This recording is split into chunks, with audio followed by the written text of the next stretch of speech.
오래전에 아프리카에서 사역하시던 한 노 선교사님의 이야기입니다.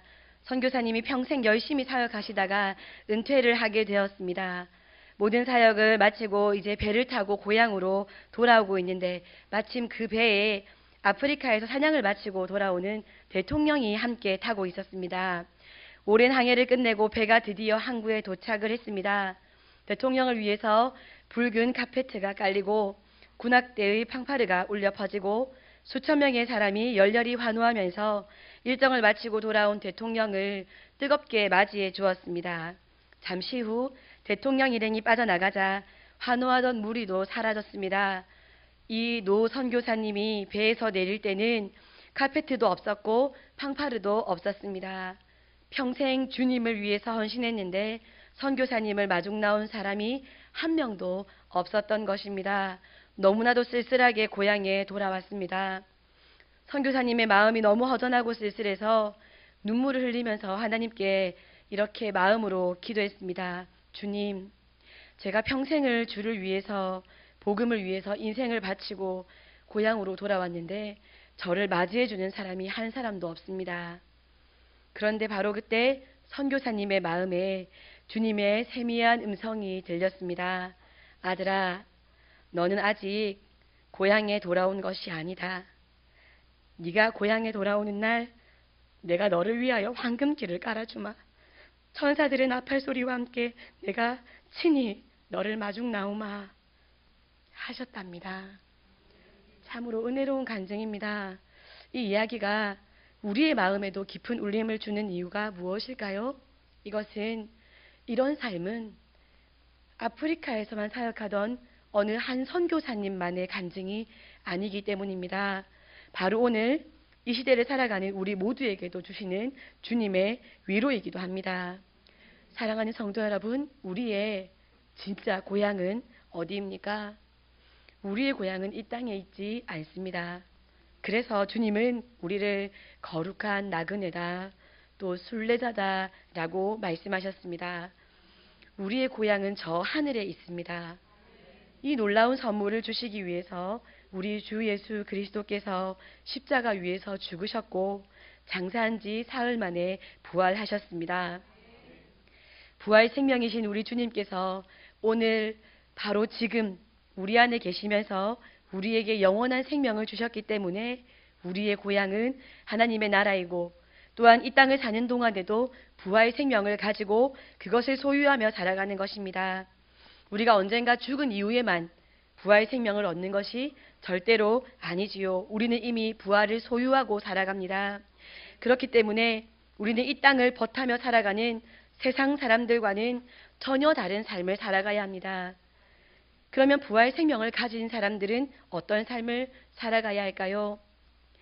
나뭇가지에 앉아서 입을 오물오물거리는 귀여운 새를 바라보는 우리의 표정과 길에서 음식 쓰레기를 주워 먹는 비둘기를 바라보는 우리의 표정이 얼마나 다른지 한번 생각해 보시기 바랍니다. 많은 숫자의 비둘기들이 땅에 흘려져 있는 음식물을 주워 먹는 것을 바라보면 우리는 그 비둘기가 나와 눈이 마주치는 것이 싫습니다. 나를 향해 걸어오는 그 비둘기가 나를 향해 오지 않았으면 좋겠습니다. 비둘기 떼가 갑자기 후두둑 하고 날아오르면 흐억 합니다. 내 위를 지나갈까봐. 우리는 비둘기를 사랑스럽게 보지 않습니다. 그런데 조그만 새가 이 나뭇가지에 앉아서 열매를 오물오물 먹다가 파르르 날아서 저 나뭇가지로 옮겨 앉아서 열매를 먹으면 우리는 그 새를 눈을 따라가면서 흐뭇한 미소를 지으며 바라보게 됩니다. 왜 우리는 땅에 떨어져 있는 음식물 쓰레기를 먹는 비둘기를 바라볼 때와 그 작은 새를 바라볼 때 표정이 다르고 감정이 다를까요? 작은 새가 비둘기보다 특별히 더 아름다운 색깔을 가지고 더 예쁘기 때문은 아닐 것입니다. 하나님이 지으실 때 그 지으신 모습대로 자기 자리에서 하나님께서 계획하신 그것을 따라 살아가는 모습은 귀하고 사랑스럽지만 지으신 분의 뜻과 의지와 무관하게 살아가는 좀 더 편하게 먹고 좀 더 쉽게 살고 그냥 그렇게 살아가는 비둘기의 모습은 우리의 눈에 혐오스럽게 보이기 때문입니다. 오늘날 이 땅을 살아가는 우리도 마찬가지입니다. 세상을 버타며 살아가는 사람들은 땅의 것, 세상의 것, 육신의 정욕, 안목의 정욕, 이생의 자랑을 따라 살아갑니다. 썩어지고 없어질 것에 집착하며 살아가는 것이 이 세상입니다. 그러나 부활 생명을 소유하고 살아가는 성도들은 땅의 것이 아닌 주님의 명령을 좇아 살아가는 사람인 줄 믿습니다. 주님께서 우리에게 주신 명령이 무엇입니까? 우리 주님께서 우리에게 부활 승천하시면서 무엇을 명령하셨습니까? 부활 생명을 소유하게 하시고 새로운 피조물이 된 자들을 그 자리에서 즉시로 천국으로 데려가지 않으시고 왜 우리 부활하신 주님은 우리를 그곳에 그대로 내어버려 두셨을까요? 왜 그곳에서 여전히 살게 하셨을까요? 그 이유는 땅끝까지 이르러 복음을 전하는 증인이 되라는 지상명령, 사명을 맡기시기 위함입니다. 그러므로 우리가 오늘 읽은 본문의 말씀, 바울 사도의 이 고백은 우리 모두의 고백이 되어야 할 것입니다. 내가 달려갈 길과 주 예수께 받은 사명, 곧 하나님의 은혜의 복음을 증언하는 일을 마치려 하면은 나의 생명조차 조금도 귀한 것으로 여기지 않겠다. 바울 사도께서는 내가 달려갈 길이라고 말씀하십니다. 달린다는 것은 숨이 차는 일입니다. 많이 힘든 일입니다. 그런데 바울 사도는 걸어갈 길이 아니라 달려갈 길이다 라고 표현했습니다. 사도께서 이렇게 표현한 이유가 무엇이겠습니까? 뛰어가야 할 만큼 급하다는 것이지요. 시간이 얼마 안 남았다는 것입니다. 또 뛰어가야 한다는 것은 이것저것 생각할 여유가 없다는 것입니다. 여기저기 둘러보면서 세상 일, 다른 사람의 일, 그 사람의 마음, 생각, 말 한마디 이것저것 다 시비하고 다 관여해서 다 해결해놓고 걸어갈 수 있는 길이 아니기 때문입니다. 한 길로 앞을 바라보면서 지체하지 말고 집중하여 그 길로 달려가야 한다는 것입니다. 우리가 달려가야 할 그 길이 무엇인지 오늘 본문은 은혜의 복음을 증언하는 일이 그 일이라고 말씀하십니다.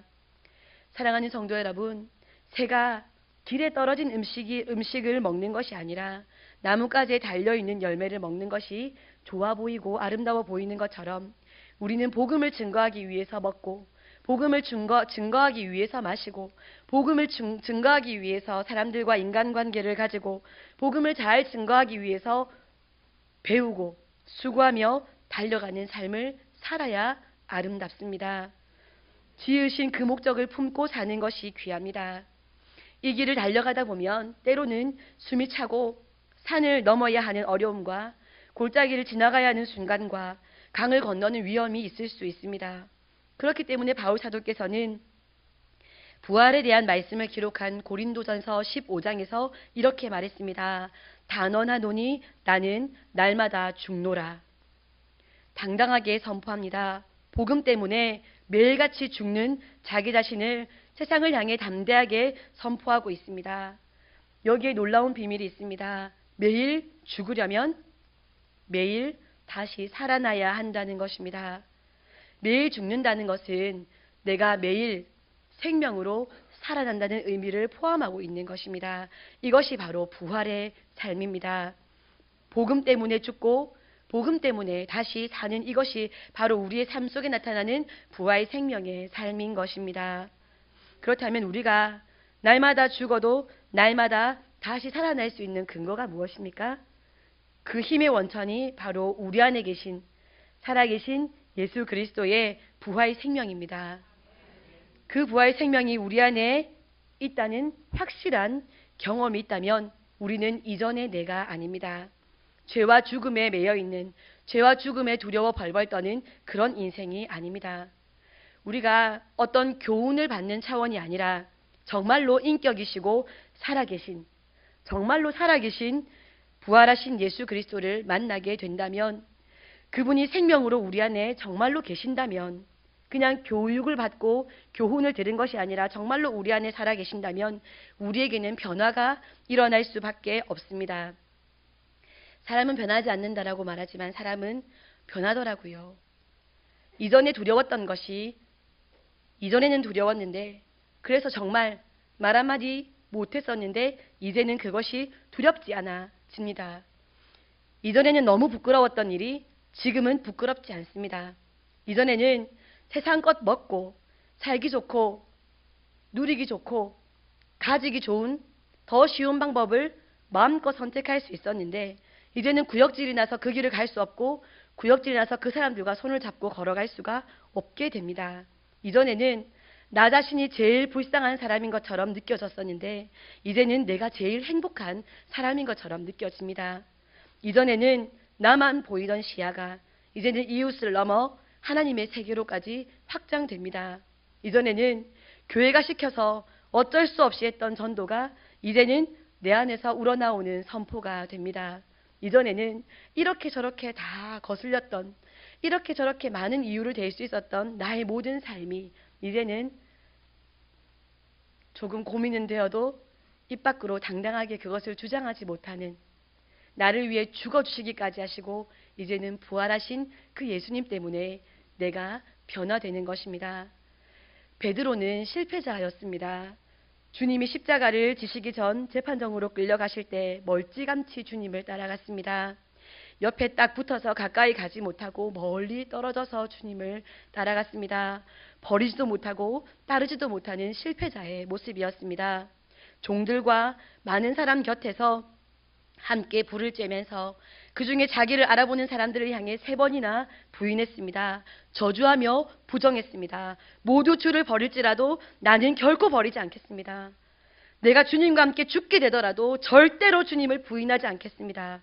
그렇게 말했는데 3번이나 부인하고 제일 마지막에는 저주까지 하고 계집종 하나를 두려워하고 이기지 못했던 실패자였습니다. 그런데 사도행전으로 넘어간 이후에 베드로의 모습은 어떻습니까? 4장에 보면 예수님의 죽으심과 부활을 선포하면서 수천 명을 전도하는 은혜의 도구로 드러납니다. 사람들 앞에서 있기를 두려워했는데 사람들 앞에서 당당히 복음을 전합니다. 그렇게 그를 통해 수천 명이 주님의 품으로 돌아오자 원수들이 그를 제지하기 위해서 사내들인 공회로 그를 부릅니다. 예수의 이름으로 다시는 말하지 마라. 그때 베드로가 말합니다. 종들 앞에서가 아닙니다. 여종 앞에서가 아닙니다. 사내들인 공회입니다. 예수에게 십자가 처형이 마땅하다 판결하였던 그 두려운 사내들인 공회에서 베드로가 서서 내가 사람의 말을 듣는 것과 하나님의 말씀을 듣는 것 중에 무엇이 더 옳은지 너희가 판단하라 라고 말합니다. 복음서에서 우리가 만났던 베드로와는 정말 다른 모습을 보여주고 있습니다. 부활하신 주님을 경험하고 인격적으로 만난 것입니다. 그래서 그의 안에 부활 생명이 들어가게 된 것이지요. 그래서 그의 인생은 달라졌습니다. 사랑하는 성도 여러분, 끝없는 좌절과 고통이 없었던 것은 아니지만 부활하신 주님을 만난 후에 베드로의 삶에는 두려움과 실패가 거두어지고 어떤 것도 막을 수 없는 담대함과 단호함이 생겼습니다. 우리 주님께서 주신 그 부활 생명의 힘은 모든 상황 앞에서 다시 나를 살게 하는 힘의 원천이 됩니다. 우리 모두는 그 예수 그리스도의 부활 생명을 가지고 살아가는 사람입니다. 이 부활 생명 때문에 우리는 날마다 죽어도 날마다 다시 살아난다는 것을 알고 살아갑니다.